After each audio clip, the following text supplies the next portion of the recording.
Good afternoon. It's Dr. Averie. I know you've been having a hard time with the way you've been feeling lately, and I've had my other clients do this, and it's really helped. I want you to write a letter to yourself about the way you've been feeling lately, and while you're doing that, try to self-reflect while you're writing it, and if you want to write that down too, you can. If you're having a hard time, here's an example. It's called To Disappointment by Helen Maria Williams. Hello, I'm Dr. Emma and I worked with this patient as well. I will be reading her letter/sonnet To Disappoint, which is by her, Helen Maria Williams. Some of the wording in here can be a little bit confusing, so there's some definitions on the side of any words if you need any clarification or anything. So here we go.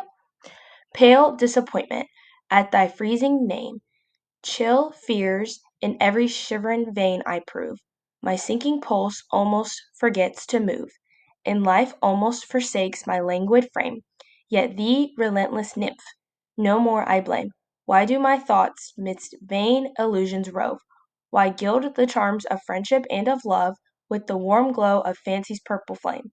When ruffling winds have some bright fane o'erthrown, which shone on painted clouds or seemed to shine, shall the fond gazer dream for him alone. Those clouds were sable, and at fate repine.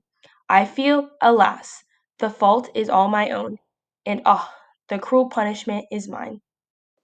So I helped Dr. Avery with this client. Her name was Helen Maria Williams, and similar to you, she was a very strong-willed female who cared very deeply about her work and others. This is very prevalent throughout her sonnet that she wrote, and fun fact, you also both went to jail. So notice here how in the second line of her letter, she uses imagery to describe how she's felt her disappointment at almost a physical level. She describes this very well for herself so that she can identify the feelings that she's having so that it's easier to process. In the last two lines of her letter, she uses strong diction to convey to herself the internal conflict she's experiencing and how she's playing a bigger role in her own disappointment than she originally thought. This disappointment has stemmed from her own creation of unrealistic expectations in her friendships. This self reflection has allowed her to have such a big breakthrough in being able to understand and process her emotions. And I think that this breakthrough could happen for you as well if you decide to write this letter. Here's proof that this exercise really works as we take a look at a woman coming to realizations within her own letter. This sonnet follows an Italian sonnet structure. Italian sonnet structures are divided into two sections marked by two distinct rhyming patterns and a volta, or the shift, separating them. When analyzing the sonnet, we see the clear divide between the two sections not only by noticing the rhyming pattern, but also understanding where in the journey of realization Helen is. Helen opens the sonnet by expressing the pain that comes with the feeling of disappointment. Before being interrupted by the Volta, she expresses acknowledgement that many of her relationships have been gilded, which is another way of saying they were romanticized.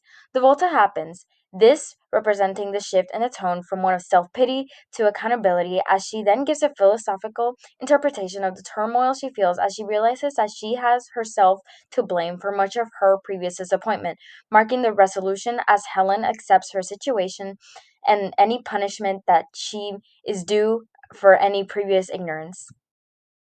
We see themes such as self awareness and self realization presenting themselves as essential in this sonnet. Though Helen acknowledges the pain she feels from the disappointment she's faced as a result of her relationships not fulfilling the standards she had imposed on them, she comes to the realization that the pain may be self inflicted as she begins to rationalize her situation and look outside herself. When taking a look at the rhyming pattern of an Italian sonnet, the first rhyming pattern always follows a strict A B B A A B B A pattern. However, after the volta, the sonnet breaks the pattern, forming a sestet that can take multiple different forms. It is the flexibility the sonnet type allows the writer that makes me believe this was used very intentionally to reflect Helen's own flexibility and her changing attitude as she takes accountability for what she has brought upon herself, with the last two lines reflecting her acknowledgement of any wrongdoing and acceptance of the punishment she is due. Clearly, this sonnet was written by someone who is very strong-willed and has no problem sharing her opinion or taking accountability. During the Regency era, this was not considered normal at all. Women were supposed to simply find a husband and have children. They were supposed to keep all opinion to themselves. However, there were a few strong-willed female authors who decided to start writing especially romantic literature. This included Helen as well as Jane Austen. Just to recap, Helen uses devices such as imagery, diction, and the Italian structure that includes rhyming patterns and a volta. This poem helps to show Helen's internal conflict with herself and the disappointment that she ultimately realized she created for herself. I hope this video finds you well and that this activity helps you deal with your emotions just like Helen did.